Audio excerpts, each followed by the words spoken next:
Hello, this is a video on the 1930s poets or the Auden group.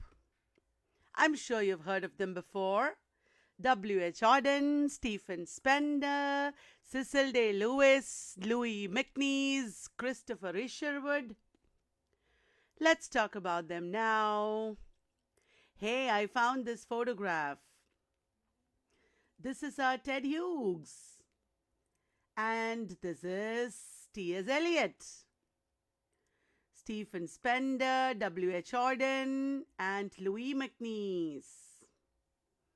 You can see all the great poets of this time here.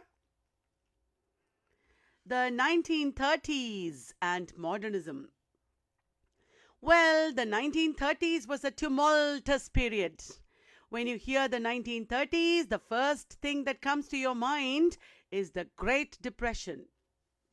This was the height of modernism. The modernist writers had begun to write in the 1920s. And the 1930s writers were also modernists, but they were critical of high modernism as well.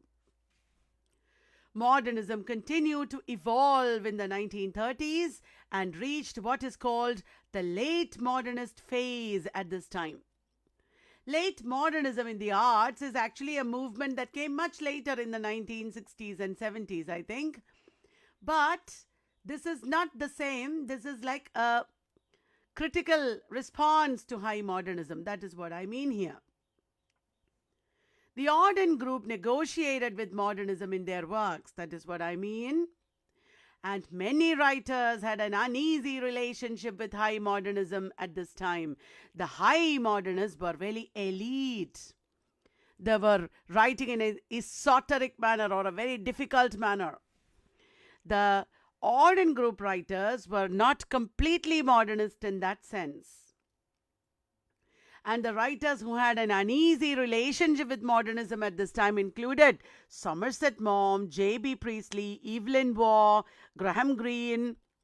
Well, I will deal with these writers in another audio.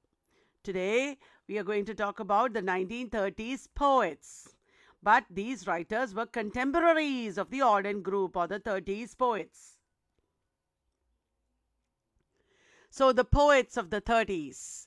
W.H. Auden, Stephen Spender, Louis McNeice, Cecil Day Lewis, Christopher Isherwood. Did you notice many of them were Irish? They were Oxford educated, and so they were called the Oxford group as well. And they wrote in a classical style. The modernists all wrote in a classical style.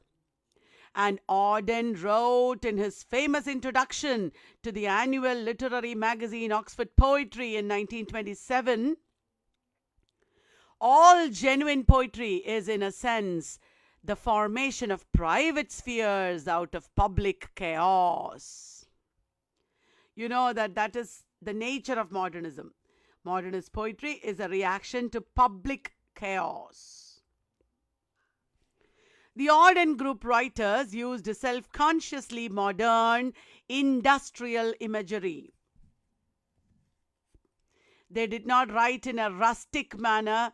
They did not write rustic imagery like the Georgian poets did.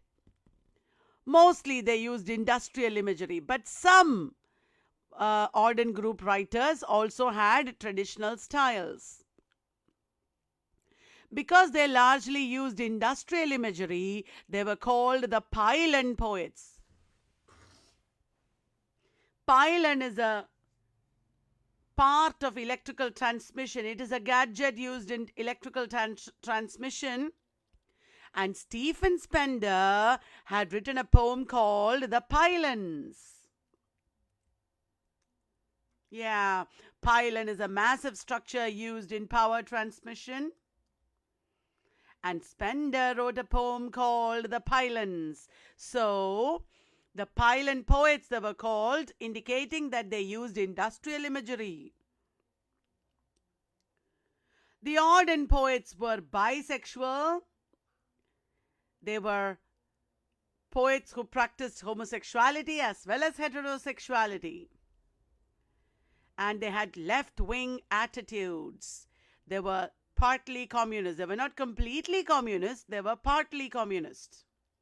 They had a tryst with Marxism, so they were also called pink poets.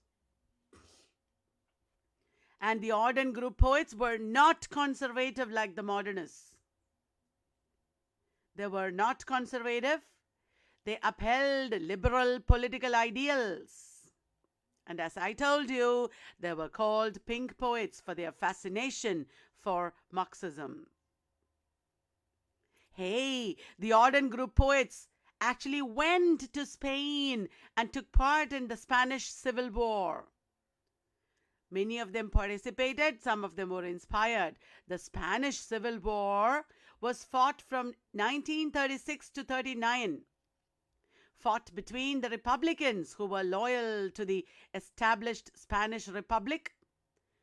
So the Republicans were on the one side, on the other side were the Nationalists, a rebel group led by General Francisco Franco.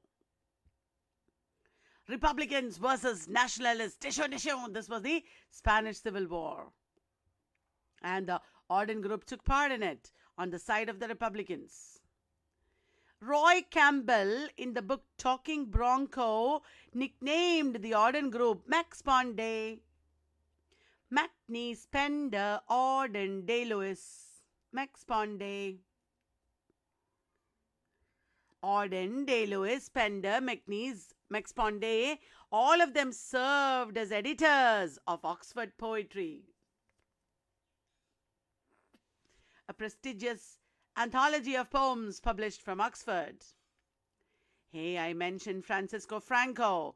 The Spanish Civil War was fought from 17th July 1936 to 1st April 1939, just before the Second World War ended. Between the Republicans who were loyal to the established Spanish Republic and the Nationalists. So the Spanish Civil War between the Republics and the Nationalists happened just before the Second World War. The Nationalists were led by General Francisco Franco, this man. And now we come to W.H. Auden. W.H. Auden lived from 1907 to 1973. He was born in York. Hey, it's not New York, it is York in England. And he lived at Oxford. Remember, he was an Oxford poet. He lived at Oxford and then he moved to Berlin in Germany. Many of his poems are about Germany, and he even had a German wife. And from York, he emigrated to New York. That was in 1939. And he converted to Anglicanism in 1940. Many Americans were Anglicans, and Auden also converted to Anglicanism in 1940. Auden was anti-romantic. I told you he wrote in a classical style. And Auden stressed the importance of clinical and objective attitudes. Auden's works contain frequent image of a lone wanderer in an empty landscape. Auden's works contain the frequent image of a lone wanderer in an empty landscape.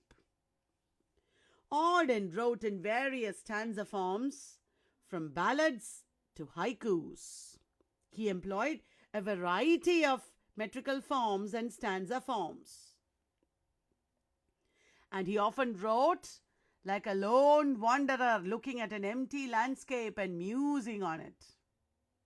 Auden was inspired by Karl Marx and Sigmund Freud. So, socialism and psychology you can see in his poems. And this is W.H. Auden. Cigarette smoking is injurious to health. Auden's career can be divided into early poems, middle poems, and later poems. The early poems were modernist in tone, modernist poetry early, because he wrote in 1930s, just after the modernist period began. And here he employs a dramatic manner and he shows leftist attitudes. Then came the poems of the 1940s, which have religious and ethical themes, unlike the 30s poems. Religious and ethical themes, and they are less dramatic. Hey, the early poems were dramatic, like my lecture, and the later poems were less dramatic.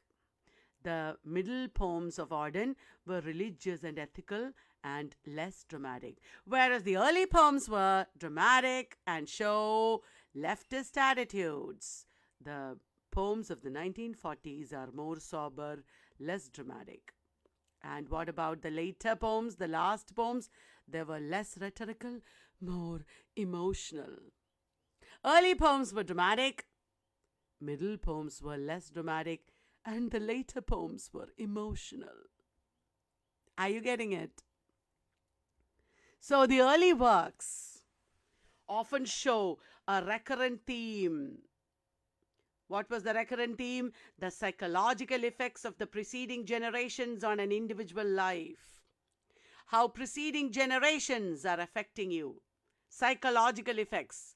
He called this family ghosts. Remember, he was influenced by Sigmund Freud. The Orators, an English study, came in 1932. It is a long poem. It's a long modernist poem written in both prose and verse. And it is divided into 3 parts, and the second part is the journal of an airman, and generally the theme is hero worship. I already told you that Auden's poetry derived from popular forms. He showed the classical influences of Horace, Dante, Hölderlin, Alexander Pope. Classical influences. And he came to be called a left-wing poet at this time in the 1930s because of his involvement with the Spanish Civil War. And at this time, Auden also wrote verse drama along with his friend Christopher Isherwood. Auden wrote verse plays such as The Dog Beneath the Skin or Where is Francis? That is the subtitle. The Ascent of F6, On the Frontier. These are his verse plays. And at this time there is a collection, Look Stranger. Letters from Iceland is one of his travel books. He wrote many travel books. One of his travel books is Letters from Iceland, written along with Louis MacNeice. Here, he shows that the artist should be a kind of journalist. Another Time is a collection of poems. It includes the famous poem Musée des Beaux-Arts. We'll talk about it presently. In Memory of W.B. Yeats, another very famous poem, also from Another Time. The Unknown Citizen, another famous poem. I have already made a video on The Unknown Citizen in Udemy course. Please watch it.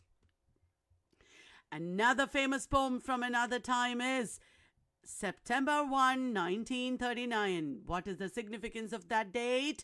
That is the date on which the Second World War began. Wow! Another Time has many famous poems.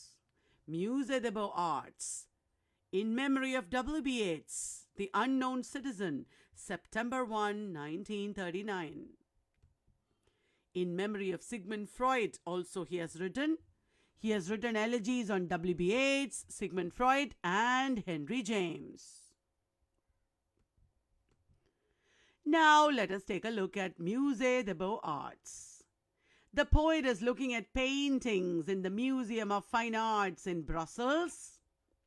There he sees Bruegel's painting, The Fall of Icarus. Icarus is falling from the sky. Icarus and Daedalus were imprisoned in an island prison. They made wax wings and flew too near the sun, and Icarus falls into the ocean. When this historic event happens, the world is unperturbed. The world does not even notice. Everybody goes about on their daily chores, on their business, without even paying any attention. So, the clinical, indifferent attitude of the world, that is what is seen here. The focal point of the painting is not the disaster of Icarus falling from the sky, but the indifference of the world to this disaster. In Memory of W.B. Yeats is a subversion of the elegy form. The poet mourns more for the troubled times than for the poet W.B. Yeats. Because remember, this was a very troubled period. W.B. Yeats died in 1939, the year in which the Second World War began. About W.B. Yeats, the poet says, "Mad Ireland hurt you into poetry." And it contains the lines, "The words of a dead man are modified in the guts of the living."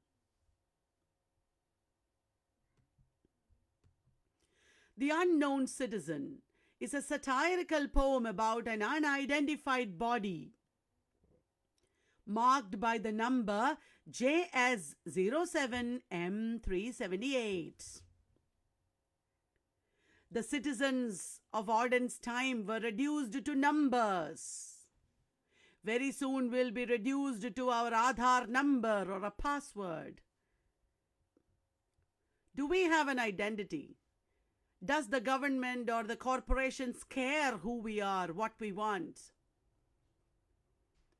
There is a dehumanization of the human beings at this time.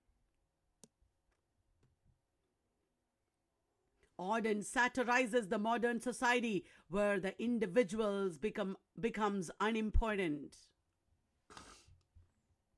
And corporations and social institutions take over. September 1, 1939 was written when the Second World War broke out. The date denotes the day when the German troops invaded Poland. This poem is a personal soliloquy on war and destruction. In Memory of Sigmund Freud is an elegy that compares psychoanalysis with the life of the poet. Hey, are you watching the series Freud in Netflix? That's an aside.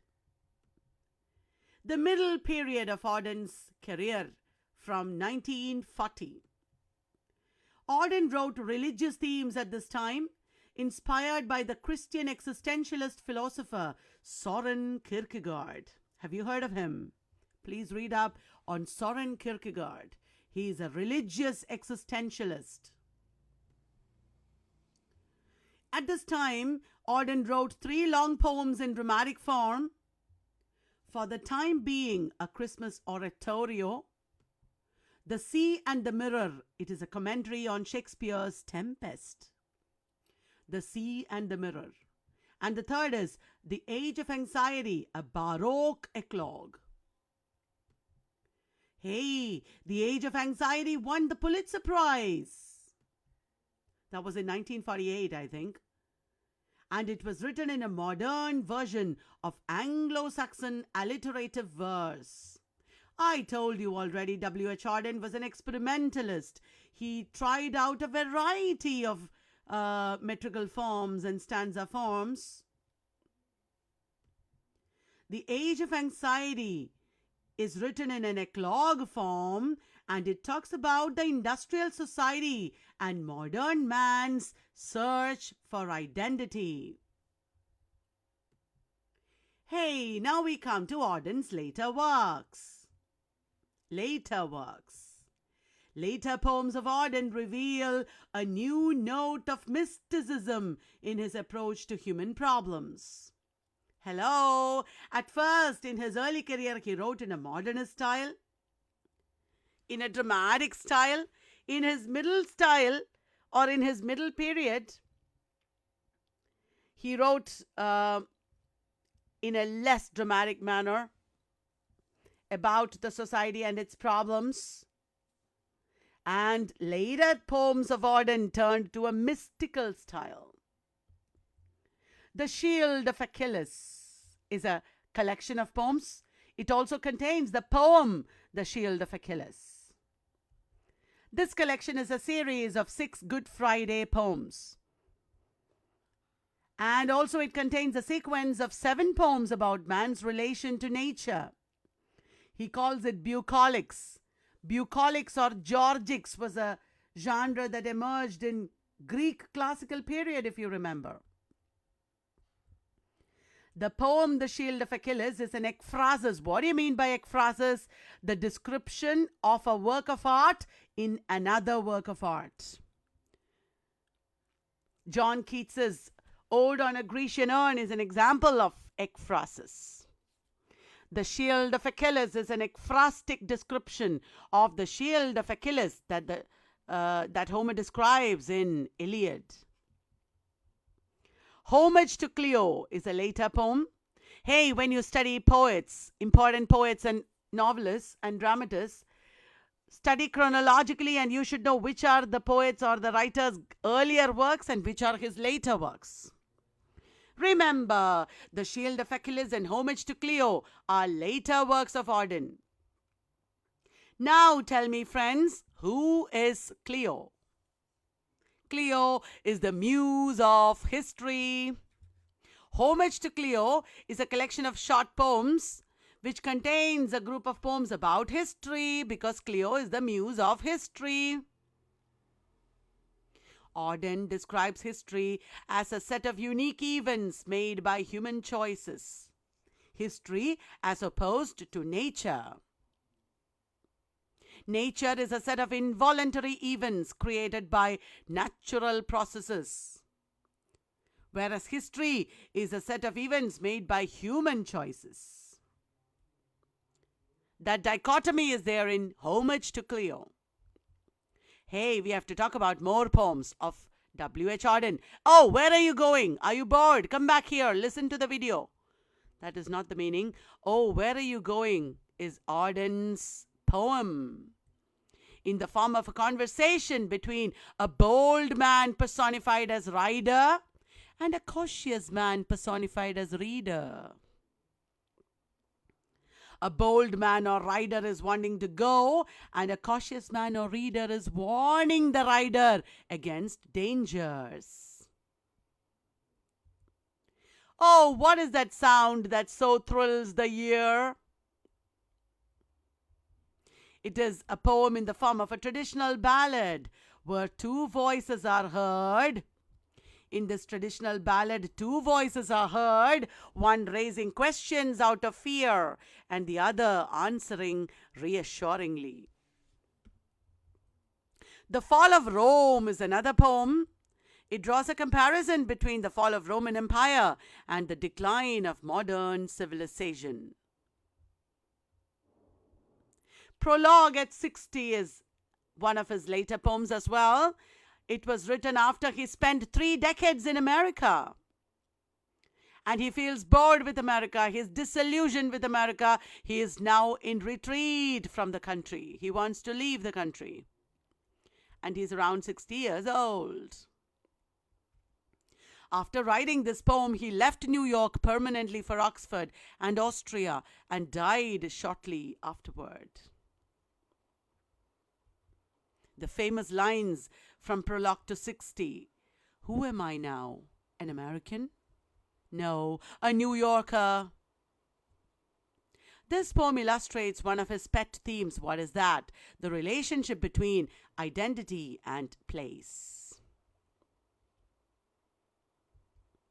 Next, we have to talk about Stephen Spender. Stephen Spender's discussion and the discussion of Louis McNee, Cecil Day Lewis will be there in the Udemy video. Stephen Spender lived from 1909 to 1995. Along with W.H. Auden and Cecil Day Lewis, Stephen Spender pioneered the poetic movement of the 1930s. He was also friends with Christopher Isherwood and Louis MacNeice, and also with other contemporaries like David Jones, W.B. Yeats, Ted Hughes, Roy Campbell. Remember the man who coined the term Max Ponday? And then Dylan Thomas, Jean-Paul Sartre, T.S. Eliot, and the Bloomsbury Group, in particular Virginia Woolf. Wow! Illustrious writers of the time. This is Stephen Spender. He looks like a cousin of mine. Spender's life. Hey, he left Oxford without taking a degree. You remember all the 1930s poets were in Oxford? But our Stephen Spender left Oxford without taking a degree and lived in Germany. Hello, Auden was also there in Germany. He had a German wife. Spender also influenced by Germany. But Spender's poetic track record allowed him to teach in various American and British universities. Even though he did not have a degree from Oxford, that was okay because he had his own work, his own poetry to vouchsafe for him. Spender became an ardent admirer of communism while in Germany. He sided with the socialist forces against fascist dictator General Francisco Franco in the Spanish Civil War. I told you this. They fought in the Spanish Civil War. Hey, like the other members of the Auden group, Spender was also bisexual and he married twice. He concentrated on themes of social injustice and class struggle in his works. Most of them, because they were pink poets, because they were partly communist, they wrote about social injustice and class struggle. Spender wrote many poetry collections and also works other than poetry. World Within World is his memoir. Trial of a Judge is a poetic drama. The Oedipus Trilogy is also a play by Spender. The Backward Sun is a novel. The Temple is a novel. Wow, so many works.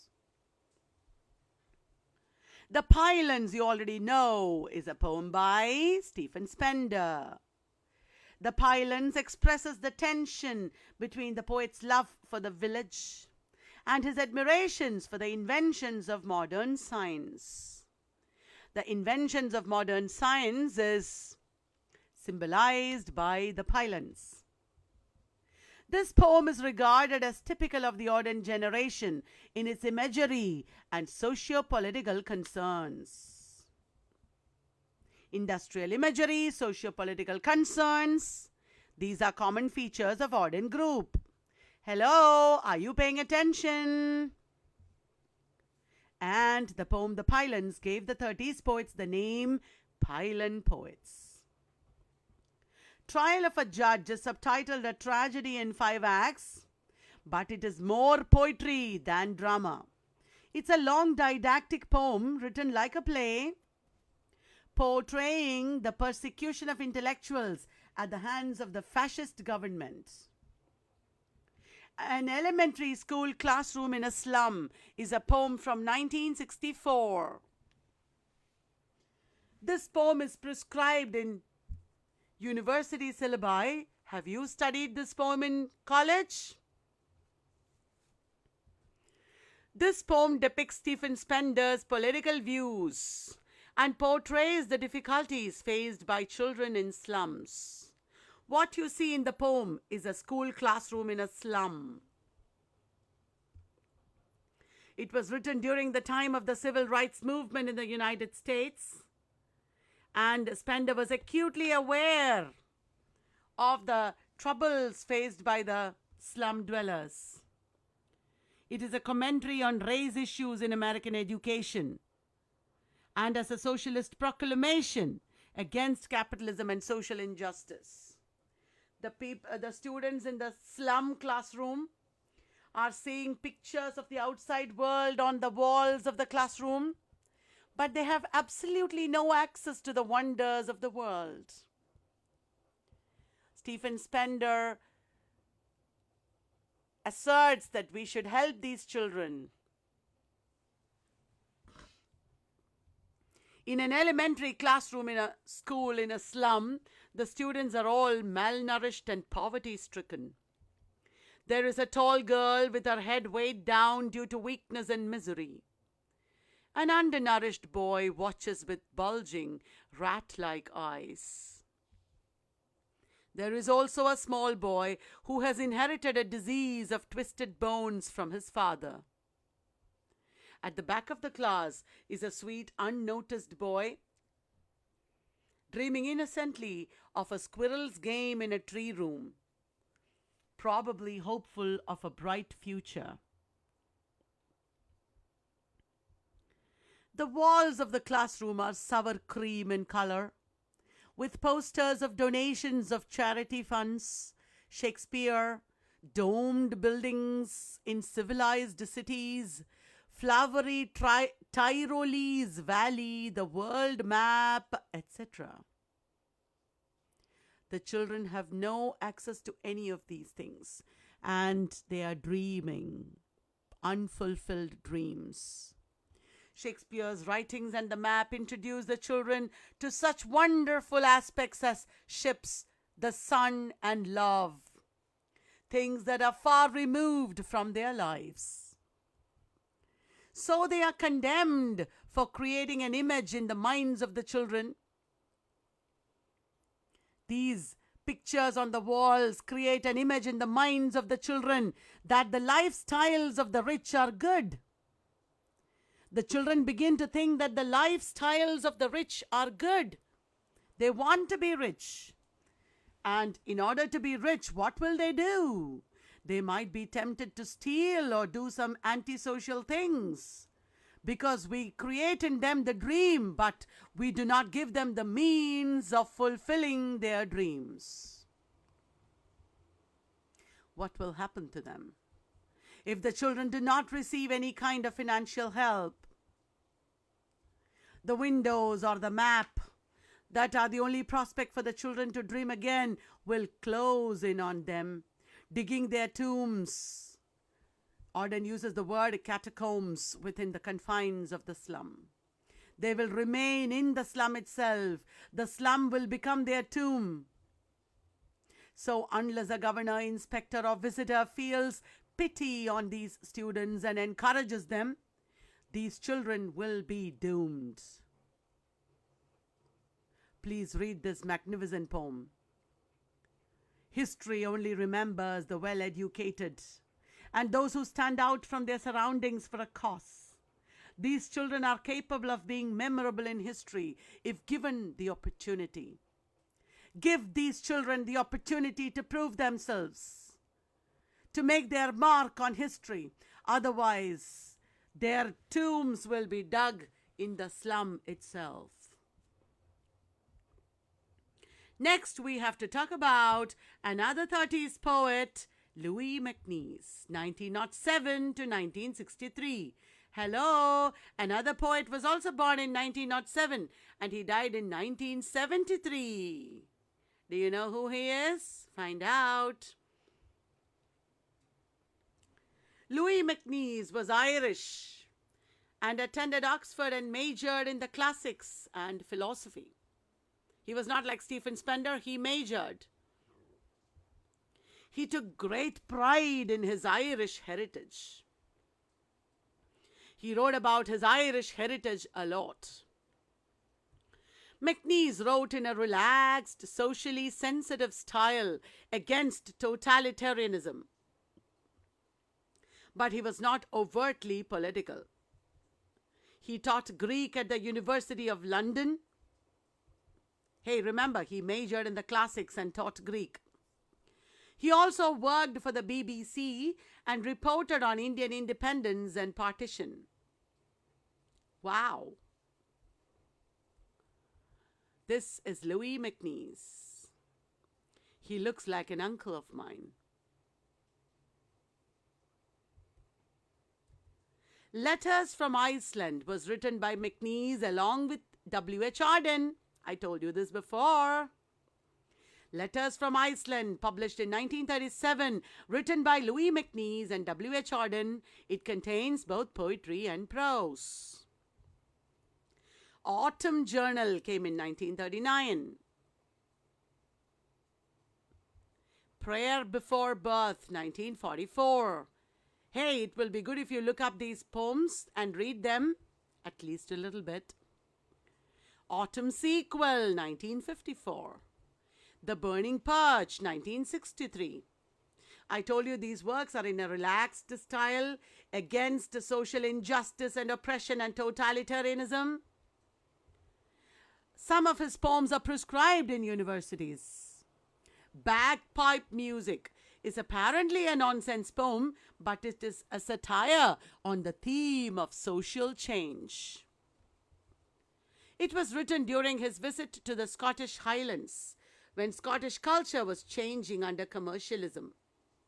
Scottish culture was becoming commercialized, and Louis MacNeice wrote bagpipe music against such commercialization of culture. Meeting Point is also prescribed in universities. It depicts two lovers in a coffee shop. Two lovers in a coffee shop. Because of their powerful imagination, the little table between them becomes their world. Wow. That is Meeting Point. Time was away and somewhere else is the refrain in that poem. Time was away and somewhere else. Snow is another poem by Louis MacNeice. You know that it is also a book by Orhan Pamuk. Louis MacNeice is sitting eating tangerine. Tangerine is that orange you might know. The poet is watching the familiar sight of snow at the window pane from a new perspective. He then experiences diversity, a coexistence of opposites. Diversity is good. In diversity, opposites coexist.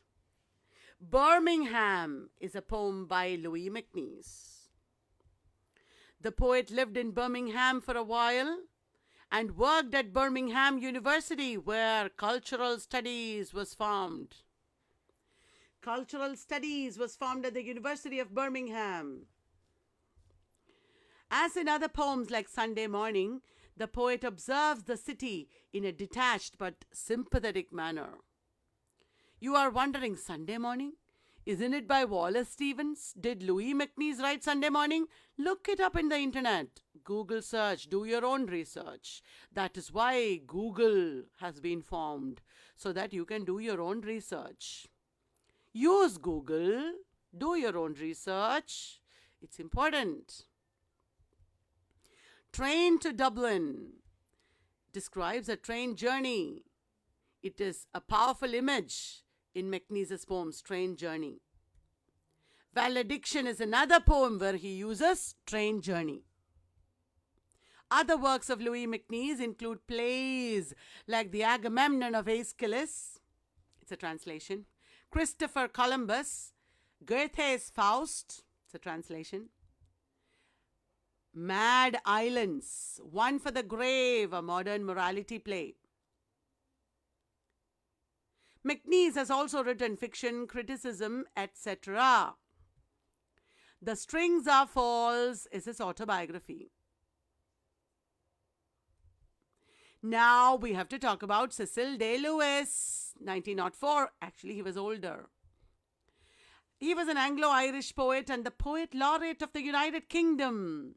He succeeded John Masefield as poet laureate. He was also educated at Oxford like the other Auden Group poets, and he became part of W.H. Auden's circle, taught at Cambridge.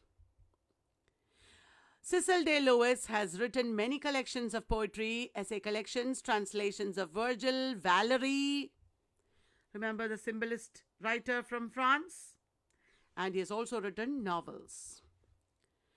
He first wrote left-wing political poetry. That is how he started. He was a pink poet, and then he turned to individual lyricism. Hey, Day-Lewis wrote mystery stories under the pseudonym Nicholas Blake. So, wherever you see the name Nicholas Blake, remember, that must be Cecil Day-Lewis. And Day-Lewis was a great admirer of Thomas Hardy. Major works include From Feathers to Iron, The Magnetic Mountain. That's important. Please look it up. Why has Google been invented? Why has Google been developed? Tell me. So that you can do your own research. Research on what? The Magnetic Mountain by Cecil Day Lewis. It's a political allegory influenced by Auden. Here he talks about a mountain as a rather cloudy symbol of an ideal world which lies just beyond the horizon. The mountain is a symbol, the promise of a new beginning, of a new world in which body and spirit can be one. A hope for poetry is not poetry, it is prose, critical prose. A Question of Proof came in 1935. It is the first of many detective novels that he wrote under the pseudonym Nicholas Blake. Nicholas Blake became very popular across England. The last Nicholas Blake novel is The Private Wound. A Time to Dance and Other Poems is famous. A Time to Dance is an elegy for his friend L.P. Hedges. Cecil Day Lewis also wrote Noah and the Waters. It's a poetic play, political poetic play. It was part of the movement of poetic drama at this time. Auden, Spender, Louis MacNeice, T.S. Eliot were all writing poetic plays at this time, even W.B. Yeats. Overtures to Death and Other Poems is a collection of poems that respond to the rise of fascism. Remember, he's a socialist. He's a pink poet. And it contains the poem The Nabara, which describes a sea fight in the Spanish Civil War. Wow, this man translated the Aeneid and the Eclogues. Who are we talking about? Do you remember? Do you have any doubt who we are talking about? Cecil Day Lewis. Cecil Day Lewis translated the Aeneid and the Eclogues and wrote Word Over All. It contains war poems. An Italian Visit is an ambitious lyric sequence. The Buried Day is his autobiography. Have you taken down these titles? Study them. And then we have Christopher Isherwood. He's also older than Auden and Spender. 1904. He had homosexual orientations. Remember, most of them were bisexual. He met his lifelong friend Edward Upward. Edward Upward. They were together at Repton School, with whom he wrote the extravagant Mortimer stories. He met W.H. Auden in 1925 and became Auden's literary mentor. Remember, Isherwood was older. He also had a close relationship with Huxley. And with both of them he collaborated. Isherwood and Auden wrote poetic plays. Isherwood and Huxley also collaborated. When Isherwood and Prabhavananda wrote the translation of Bhagavad Gita, it was Huxley who wrote the introduction. He met Stephen Spender through Auden, and with Spender, Isherwood spent a lot of time in Germany. The first novel by Isherwood was All the Conspirators. He met E.M. Foster, one of the Bloomsbury Group members, and Foster became Isherwood's mentor. So Foster was the mentor of Isherwood. Isherwood was the mentor of Auden. Are you getting it? In 1939, Auden and Isherwood set sail for the United States. Remember, Auden emigrated to the United States in 1939 and he converted to Anglicanism in 1940. While in Hollywood, he befriended Truman Capote. Truman Capote was an American faction writer who wrote In Cold Blood, Breakfast at Tiffany's, etc. So, Christopher Isherwood became a friend of Truman Capote, and Truman Capote would be influenced by Isherwood's Berlin stories. Remember, Isherwood and Auden wrote The Dog Beneath the Skin, or Where is Francis? It's a poetic play. The Ascent of F6 is also a poetic play depicting the story of Michael Ransom. He is a mountaineer or a climber. He accepts the offer of the British press and government to sponsor an expedition to the peak of F6. What is F6? A mountain on the border of a British colony in the fictional country of Ostnia. Michael Ransom, is destroyed by his haste to complete the expedition ahead of the Ostnian climbers. On the Frontier is another play. Hey, Isherwood was interested in Indian philosophy, Vedanta, Bhagavad Gita, the Song of God. He translated along with Swami Prabhavananda. I told you Huxley wrote the introduction. Isherwood also wrote Vedanta for Modern Man, An Approach to Vedanta, Ramakrishna and His Disciples, Ramakrishna Paramahansa, Essentials of Vedanta, and many more books on Vedanta. So that's all about the 30s poets. I hope you enjoyed. Thank you very much.